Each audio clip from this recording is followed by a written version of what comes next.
నమస్కారం. ఈరోజు మనం ఆంధ్రప్రదేశ్ రాష్ట్రంలోని వైఎస్ఆర్ కడప జిల్లాలో ఉన్న వేంపల్లి గురించి తెలుసుకుందాం. వేంపల్లి అనేది కడప జిల్లాలో ఒక పట్టణం మరియు మండలం ప్రధాన కేంద్రం. ఇది పులివెందుల నుండి 30 కిలోమీటర్ల దూరంలో, కడప నుండి 45 కిలోమీటర్ల దూరంలో ఉంది. పాపగ్ని నది ఒడ్డున ఉన్న ఈ పట్టణం సముద్ర మట్టం నుండి 201 మీటర్ల ఎత్తులో ఉంది.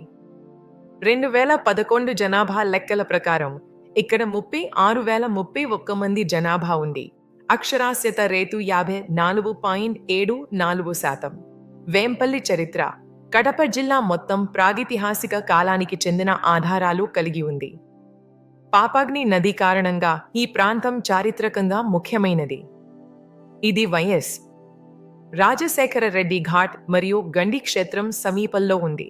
ప్రసిద్ధ ప్రదేశాలు: దండి క్షేత్రం, వేంపల్లి నుండి 8 కిలోమీటర్ల దూరంలో ఉన్న వీరాంజనేయ స్వామి ఆలయం.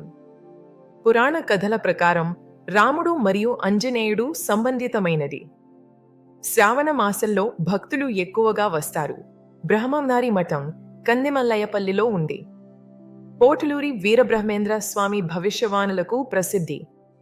ఒంటిమిట్ట కోదండరామ స్వామి ఆలయం చోళ మరియు విజయనగర రాజులు నిర్మించినది.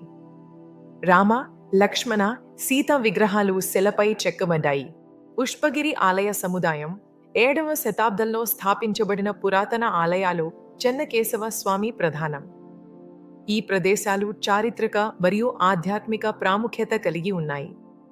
మరిన్ని వివరాలకు స్థానికంగా సందర్శించండి. ధన్యవాదాలు.